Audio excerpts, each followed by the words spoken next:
The night Ava Lockwood disappeared, the entire city seemed to inhale and stop breathing. One moment she was riding home from her part-time shift at the diner, the soft rumble of her small bike echoing down the empty road, and the next she was gone, swallowed by darkness, leaving behind nothing but a single broken taillight and a patch of blood on the asphalt. When word reached her father, Razor Lockwood, president of the Iron Wolf Brotherhood, the earth itself seemed to shift beneath him. He stood there in the middle of the highway under the cold glare of police lights, staring at the fragments left behind, knowing deep in his bones that someone had taken his daughter. And whoever had done it was about to learn what true hell felt like. If you believe in kindness, second chances, and the strength of standing up for what's right, don't forget to like, comment, share, and subscribe to KindHeartsHub. Your support helps keep these powerful stories alive. In the hours that followed, the Brotherhood's clubhouse transformed into a war room filled with the roar of anger, fear, and raw desperation. The bikers, men hardened by life and tempered by loyalty, gathered around Razor as he replayed the security footage of Ava being forced into a van. The man responsible was someone Razor recognized instantly, Victor Hale, a ruthless drug dealer who had been trying to push poison into the Brotherhood's territory for months. Razor had warned him, Victor hadn't listened. And now he had crossed a line no one could ever come back from. Yet beneath Razor's cold rage, something deeper churned, guilt. He blamed himself for not protecting Ava enough, for letting her live a normal life when enemies were lurking everywhere. Ava, with her soft voice and determined spark, had always tried to prove she wasn't just the president's daughter. She worked her own job, rode her own bike, and refused to hide behind the club's reputation. Razor loved that about her, and now he feared that strength was what Victor wanted to crush. Days slipped by like ghosts as the search grew more frantic, each lead shattering under the weight of false hope. The Brotherhood rode through alleys, abandoned warehouses, burned-out motels, anywhere Victor's name had ever been whispered. Razor barely slept, barely spoke. The only thing keeping him standing was a memory that returned every time he closed his eyes. Ava as a child, sitting on the back of his bike, arms around his waist, giggling into the wind. He couldn't let that memory be all he had left of her. Meanwhile, in a filthy basement beneath one of Victor Hale's hideaways, Ava fought to stay alive. Her hands were tied, her face bruised, but her spirit flickered with a quiet, stubborn fire. Victor wanted leverage, wanted to break Razor by breaking her. She knew it, but Ava refused to give him the satisfaction of fear. Every time he taunted her, she stared back with the same steel she inherited from her father, even as exhaustion weighed heavy on her body. She prayed, not for herself, but for her father to stay strong, for the Brotherhood to stay safe, and for the nightmare to end before Victor pushed things too far. When the breakthrough finally came, it was from the unlikeliest of places. A young recruit named Milo, barely 20, still green, still eager to prove himself, found a burned phone on the side of a highway. Most of the bikers dismissed it as unrelated trash.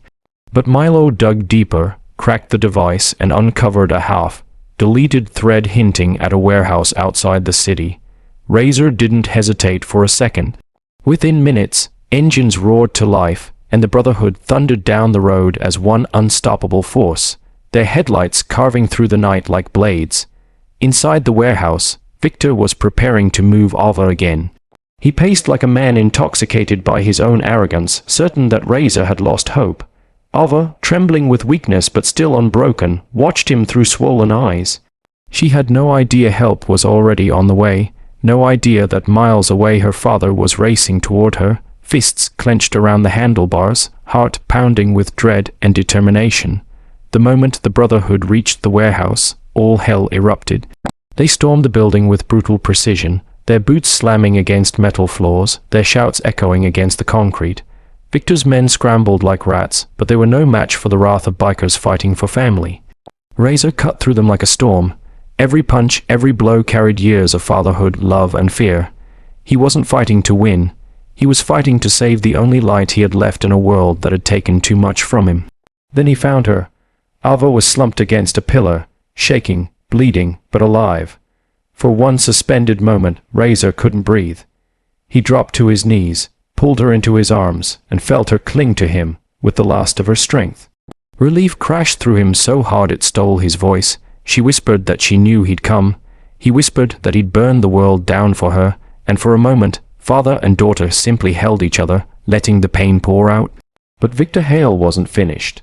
He emerged from the shadows with a crazed smile, armed and desperate. The Brotherhood circled, ready to end him in seconds, but Razor stepped in front of them. What he did next was swift and brutal, not for revenge, but for justice. The man who had taken Ova's freedom would never hurt anyone again. Even after Victor's threat ended, the aftermath weighed heavily on everyone. The Brotherhood carried Ova out gently, their hard faces softened by worry and quiet gratitude. Razor lifted her onto his bike for the ride home, holding her as if she were made of glass. In the following days, recovery was slow and painful. Ova had nightmares, flashes of trauma, moments where she couldn't breathe. Razor stayed by her side through all of it, sometimes sitting outside her door all night just to hear her breathing. The Brotherhood visited in small groups, leaving food, gifts, or just promises that she would never face danger alone again. As Ova healed, she discovered something powerful. Vulnerability wasn't weakness. It was proof of survival. The club, once just her father's world, became her family.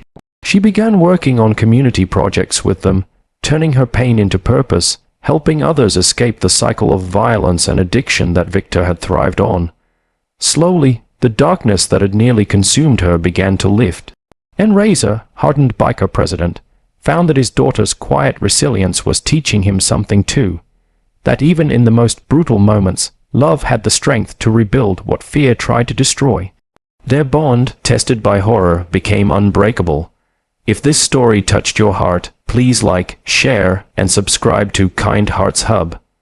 Your support helps us continue creating stories filled with emotion, healing, and hope. Special request, before you go, comment "Strength comes from love" if you felt the power of this story.